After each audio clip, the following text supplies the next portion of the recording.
오늘 말씀 열왕기하 22장 8절부터 20절 말씀까지입니다. 찾으신 줄 알고 좋아요를 우리 한 절씩 번갈아 가면서 교독하겠습니다. 제가 먼저 봉독할게요. 대제사장 힐기야가 서기관 사반에게 이르되 내가 여호와의 성전에서 율법책을 발견하였노라 하고 힐기야가 그 책을 사반에게 주니 사반이 읽으니라. 서기관 사반이 왕에게 돌아가서 보고하여 이르되 왕의 신복들이 성전에서 찾아낸 돈을 쏟아 여호와의 성전을 맡은 감독자의 손에 맡겼나이다 하고, 또 서기관 사반이 왕에게 말하여 이르되 제사장 힐기야가 내게 책을 주더이다 하고 사반이 왕의 앞에서 읽으매 왕이 율법책의 말을 듣자 곧 그의 옷을 찢으니라. 왕이 제사장 힐기야와 사반의 아들 아히감과 마가의 아들 악볼과 서기관 사반과 왕의 시종 아사야에게 명령하여 이르되 너희는 가서 나와 백성과 온 유다를 위하여 이 발견한 책의 말씀에 대하여 여호와께 물으라.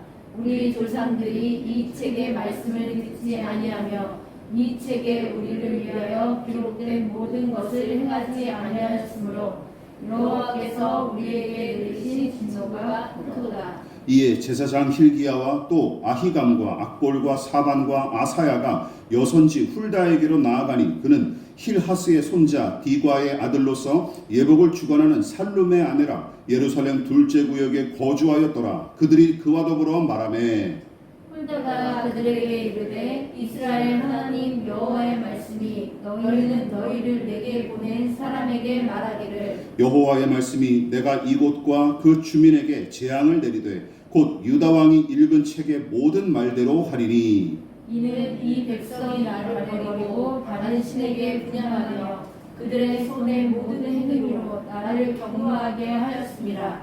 그러므로 내가 이곳을 향하여 내린 진노가 꺼지지 아니하리라 하셨느니라. 너희를 보내 여호와께 묻게 한 유다 왕에게는 너희가 이렇게 말하라. 이스라엘의 하나님 여호와가 이같이 말씀하셨느니라. 내가 들은 말들에 대하여는 내가 이것과 그 주민에게 대하여 비터가 되고 저주가 되리라 한 말을 내가 듣고 마음이 부드러워져서 여호와 곧 내 앞에서 겸비하여 옷을 찢고 통곡하였으므로 나도 내 말을 들었노라.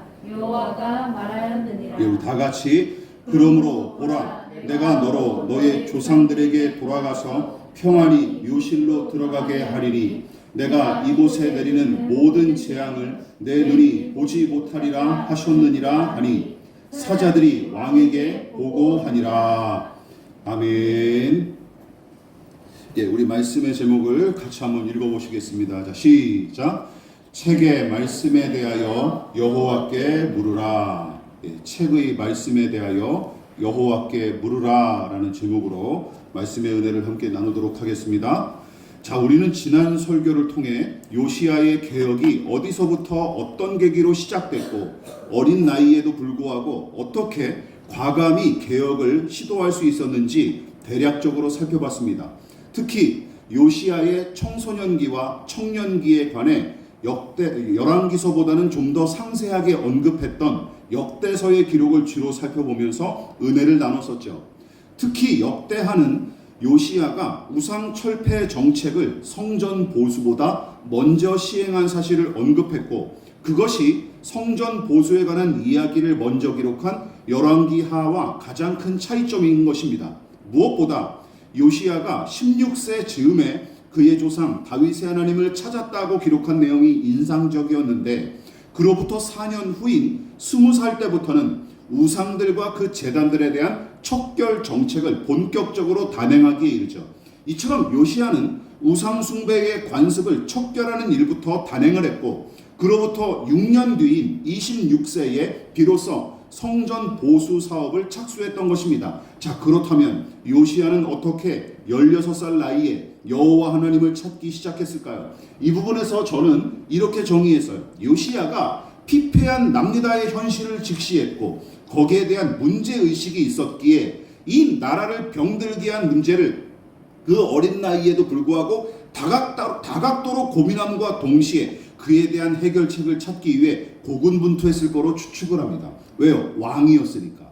기억하십시오. 세상과 자신에 대한 현실 인식과 문제의식을 통해 회개와 자기 부정으로 나아가는 것이 기독교 신앙이에요. 믿으십니까?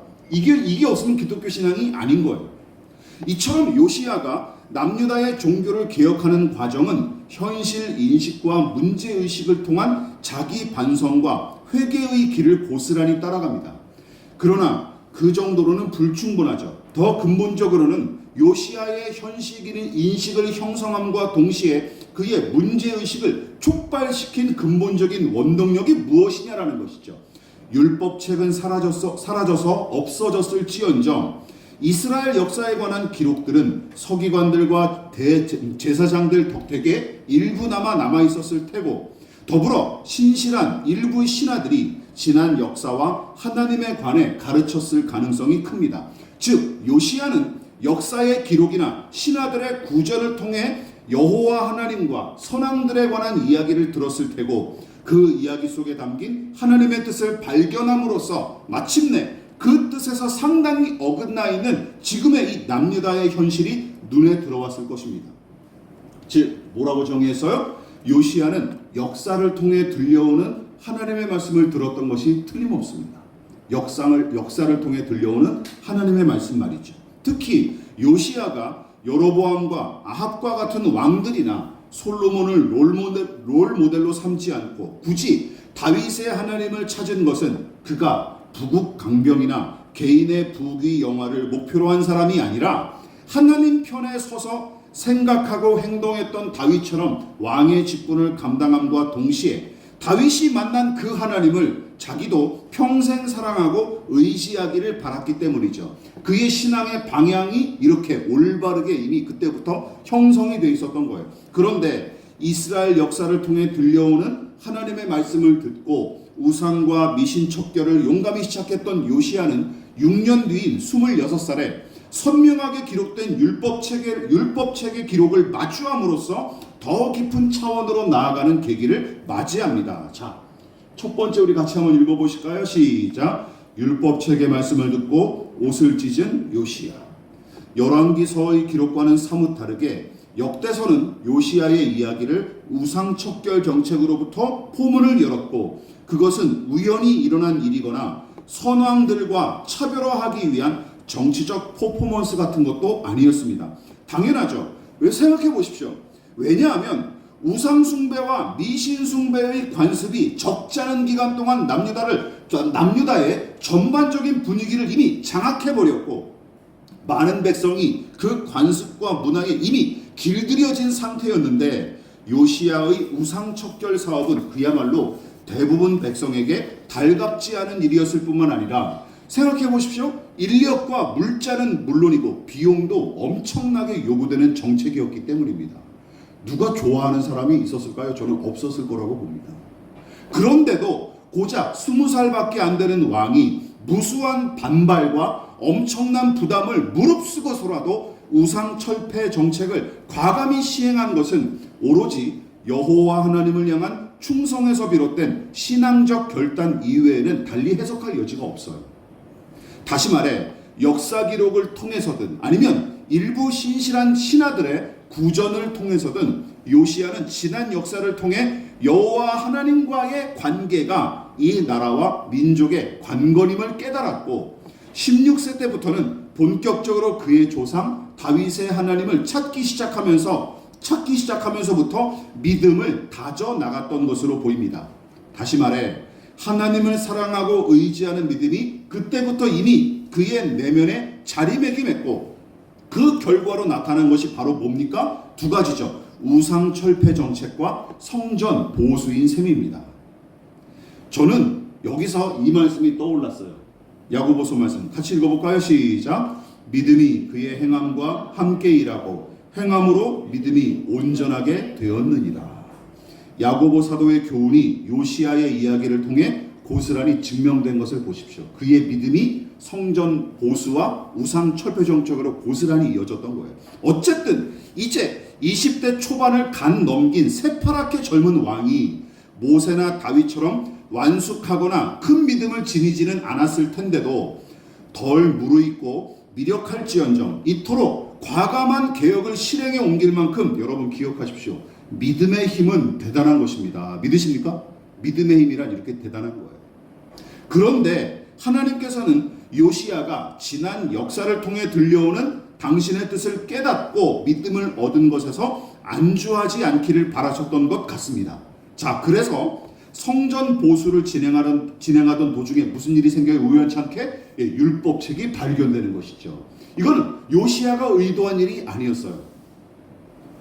성전 보수를 진행하던 도중에 모두가 잊어버리고 또한 잃어버리고 있었던 율법책을 찾게 하셨으며 요시야는 서기관 사반이 낭독하는 이 율법책의 말씀으로 말미암아 더 깊은 믿음으로 나아가기에 이릅니다. 자, 22장 10절과 11절입니다. 같이 읽어볼게요. 시작. 또 서기관 사반이 왕에게 말하여 이르되 제사장 hil기야가 내게 책을 주더이다 하고 사반이 왕의 앞에서 읽음에 왕이 율법책의 말을 듣자 곧 그의 옷을 찢으니라. 자, 우리는 지난 열왕기하 40번째 강의에서 옷을 찢는 행위에 관해서 간단하게 살펴봤었죠.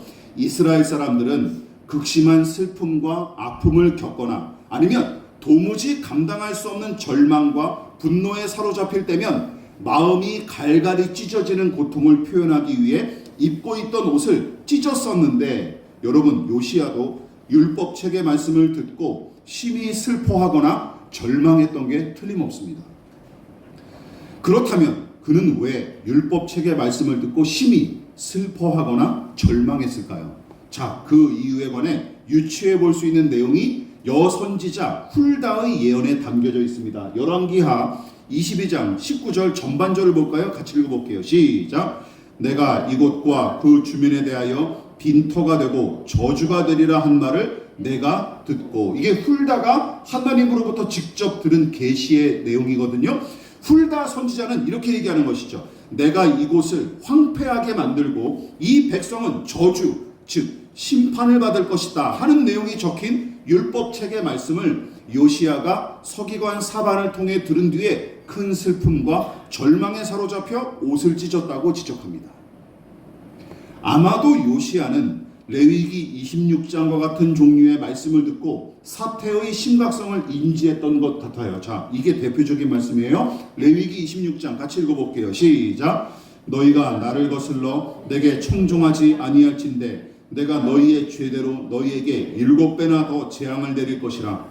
내가 들짐승을 너희 중에 보내리니 그것들이 너희의 자녀를 옮기고 너희 가축을 멸하며 너희의 수요를 줄이리니 너희의 길들이 황폐하리라. 대표적인 사례를 이렇게 저는 한 가지로 봤습니다. 자, 그러니까 요시야는 불신앙과 불순종으로 말미암아 이미 망가질 대로 망가진 남유다의 현실을 제대로 인식하고 있었을 뿐만 아니라 여기서 좀 더 나아가다가는 율법책의 말씀이 경고한 이런 종류의 내용이 고스란히 남유다에 이루어질 거로 강하게 확신했기에 빛나는 왕복 따위는 거추장스러운 물건쯤으로 여겨 주저없이 찢어버린 뒤 왕이 아닌 종의 자세로 자신을 바짝 낮추고 간절히 하나님의 자비를 구했던 것입니다. 그리고 이 일도 우연히 혹은 저절로 일어난 게 아니에요. 여러분, 요시야가 하나님을 찾기 시작한 때부터 줄곧 그 은혜와 뜻을 간절히 사모했기에 하나님께서는 잃었던 율법책을 찾도록 인도하셨고 또한 거기 기록된 말씀을 들려주셨던 것이죠. 여러분 이 부분에서 생각해 보십시오. 그 당시에 요시야를 비롯한 일부 경건한 사람들조차 율법책의 행방을 알지 못했고 심지어 그것을 찾아볼 생각조차 하지 못했던 것으로 보입니다. 그러므로 성전을 보수하던 도중에 율법책을 찾은 것은 사람들의 의도와 전혀 상관없이 이루어진 일이었고 그것은 하나님께서 요시야를 남유다의 개혁과 회복을 위해 사용하시려고 섭리 가운데 인도하신 일이 틀림없습니다. 이 사람을 개혁의 선봉장으로 쓰시기 위해 뭘 만나게 하신 거예요? 율법책을 만나게 하신 거다라는 것이죠. 거기 더하여 하나님께서는 요시야가 믿음으로 우상 척결 정책과 성전 보수를 단행한 정도로 만족하지 않으시고 그가 더 깊은 믿음으로 나아가 남유다의 개혁과 회복을 온전히 이루기를 바라셨기 때문에 그의 귀에 들려온 율법책의 말씀이 그의 마음까지 이어져 깊이 뿌리내리도록 은혜를 베푸셨는데, 그에 관한 지적이 바로 앞서 살펴봤던 훌다 선지자의 예언에 고스란히 나타납니다. 자, 19절을 온전히 한번 읽어볼게요. 시작. 내가 이곳과 그 주민에 대하여 빈터가 되고 저주가 되리라 한 말을 내가 듣고 마음이 부드러워져서 여호와 앞 곧 내 앞에서 겸비하여 옷을 찢고 통곡하였으므로 나도 내 말을 들었노라. 여호와가 말하였느니라. 야, 여러분, 요시야가 하나님 앞에 겸손히 낮아져 옷을 찢고 통곡했던 까닭은 무엇입니까? 율법책의 말씀을 두 귀로 들은 정도로 그치지 않고 말씀의 씨앗이 부드러워진 그의 마음에 깊이 박혀서 뿌리를 내릴 수 있었기 때문입니다. 다른 영적인 측면에서는 이렇게 해석할 수 있는 것이죠. 예수께서 가르치신 좋은 땅에 뿌려진 씨의 비유처럼 말씀을 듣고 깨달은 자가 결실을 거두는 이치가 요시야의 모습을 통해 아주 선명하게 드러나는 것이죠. 즉 율법책이 다시금 세상 밖으로 나오게끔 허락하신 분이 하나님이시고, 더불어 율법책의 말씀으로 요시야의 마음을 더더욱 부드럽게 하심으로써 그가 당신 앞에 더더욱 낮아져 은혜를 구하도록 이끄신 분도 하나님이신 셈입니다. 자, 그렇다면 하나님께서는 지금 남유다의 진정한 개혁과 회복을 위해 요시야에게 무엇을 요구하고 계신 것입니까? 답은 하나죠. 율법의 말씀을 통해 하나님의 뜻을 발견하고 그 뜻 앞에 겸손히 낮아져서 은혜를 구하는 사람, 하나님의 말씀에 사로잡힌 사람, 그 말씀을 삶의 기준으로 삼고 순종하는 사람, 다른 어떤 것보다 생명과 능력의 말씀을 의지하는 사람. 여러분, 하나님은 요시야를 그런 사람으로 세우기 위해 이 모든 일들을 허락하신 것입니다. 믿으십니까? 이 일을 위해서 요시야를 율법책을 만나게 하시고 그 말씀을 들을 때 마음을 부드럽게 하셨던 거예요. 그뿐만이 아닙니다. 하나님의 은혜와 섭리로 말씀 앞에 자신을 낮추고 은혜를 구했던 요시야는 거기서 멈추지 않고 한 걸음 더 나아감으로써 하나님을 기쁘시게 하죠. 두 번째 무엇입니까? 시작. 책의 말씀에 대하여 여호와의 뜻을 여쭙는 요시야. 여러분, 서기관 사반이 낭독하는 율법책의 말씀을 들은 뒤 마음이 부드러워짐으로 영적 감각이 예민해진 요시야는 남유다가 처한 작금에 처목한 현실이 하나님을 무시한 결과임을 확신했던 까닭에 왕의 권위를 상징하는 왕복마저 찢어버리고 심히 애통해했을 뿐만 아니라 하나님 앞에 종처럼 낮아져 간절히 자비를 구하기에 이르지만, 여러분, 그 정도로도 충분하지 않았다고 생각했던 요시야는 좀 더 구체적이면서도 명확한 하나님의 뜻을 듣기 위해 신하들을 누구에게 보내요? 여선지자 훌다에게 보냅니다. 본문 13절과 14절이 바로 그 내용이죠. 제가 읽어볼게요. 여러분들이 눈으로 보십시오. 너희는 가서 나와 백성과 온 유다를 위하여 이 발견한 책의 말씀에 대하여 여호와께 물으라. 우리 조상들이 이 책의 말씀을 듣지 아니하여 이 책에 우리를 위하여 기록된 모든 것을 행하지 아니하였으므로 여호와께서 우리에게 내리신 진노가 크도다. 이에 제사장 힐기야와 또 아히감과 악볼과 사반과 아사야가 여선지 훌다에게로 나아가니. 자, 이 부분이 참 의미심장합니다.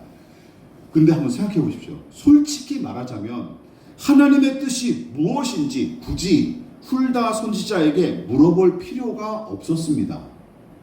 그렇지 않습니까?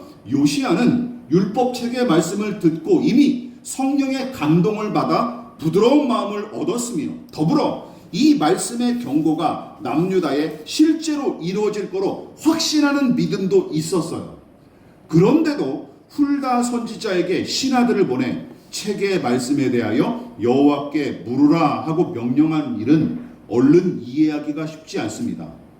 하나님께서 그의 마음을 이미 감동하셔서 기록된 말씀의 의미와 거기 담긴 그분의 의중을 이미 충분히 깨닫고 확신하지 않았습니까? 그러나 우리는 이 부분에서 요시야의 신중함과 겸손함은 물론이고 하나님과 그 은혜를 추구하는 그의 열정을 생각해 봐야 마땅합니다. 자, 우선 제가 요시야의 신중함과 겸손함을 언급한 까닭은 이것 때문이에요. 길지만 눈으로 보십시오. 율법책의 말씀이 신령한 은혜로 그의 마음을 사로잡고 그것이 그 말씀이 이 시대를 향한 하나님의 엄중한 경고임을 확신했을지라도 결국은 뭐예요? 저 혼자 누린 감동과 확신이었던 까닭에 뭐가 필요했습니까? 검증이 필요했던 거예요. 검증을 요구했고 때마침 경건한 여선지자 훌다가 당대에 활약하고 있었기 때문에 하나님께서도 그녀에게 동일하게 말씀하셨을 거로 그는 확신했고 선지자를 통해 확실하게 검증을 받으려고 했던 게 틀림없습니다. 이게 바로 요시야의 위대한 면모예요. 왜냐하면 잘 들어보십시오. 계시를 통한 하나님의 뜻은 기억하십시오. 어느 한 사람만 특별하게 독점할 수 있는 것이 아닐 뿐더러 누군가에게 임한 하나님의 계시는 보통 함께하는 신자들의 동의와 공감을 통해 검증받는 것이 가장 타당하고 합당하기 때문입니다. 믿으십니까? 기억하시고 다시 한번 말씀드립니다. 계시를 통한 하나님의 뜻은 어느 한 사람만 특별하게 독점할 수 있는 게 아니에요. 그런 거 없습니다. 독점할 수 있는 성격의 것이 아닐 뿐더러 그 계시는 보통 함께 먹고 살고 함께 일하는 신자들의 동의와 공감을 통해 검증받는 거예요.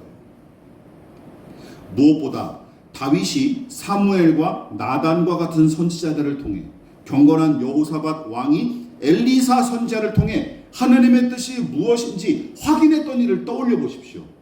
처음 있는 일이 아니에요. 누누이 경건한 왕들은 늘 해왔던 일이에요. 이처럼 하나님의 종으로서 왕의 직분을 감당했던 왕은 개인적으로 계시와 은혜를 받았을지라도 반드시 경건한 하나님의 사람들을 통해 검증을 받았습니다. 믿으십니까? 기억하십시오. 어느 신학교에서 면접을 봤다면서요. 누가 딱 왔는데 얘 교회를 별로 그렇게 열심히 다니지도 않고 신학적인 지식도 별로 없는 그냥 양아치가 이렇게 신학교에서 목사가 되겠다고 온 거예요. 면접관 목사님이 그랬다면서요. 왜 왔냐? 그냥 일반 대학을 가지 왜 왔냐? 예, 어머니가 기도했더니 저가 목회자가 돼야 된다 해서 왔습니다. 하니까 교수님이 뭐라 그랬다요? 너 오지 말고 어머니 오라 그래라. 그런 거예요. 이런 거 하지 말라고요. 그뿐만이 아닙니다. 앞서 언급했다시피 요시야는 이미 율법책의 말씀을 통해 하나님의 뜻을 깨달았는데도 뭐 했던 거예요? 더 구체적이면서도 분명하게 하나님의 의중을 파악하기 위해 선지자를 찾아가도록 조치했던 것입니다. 이만큼 진리, 하나님의 뜻에 대한 갈망이 매우 열정적이었던 거예요. 이처럼 기록된 율법의 말씀에 대한 경청과 순종은 물론이고 더 깊은 이해와 분명한 적용을 위해 선지자에게 문의한 이 요시야 왕을 보십시오.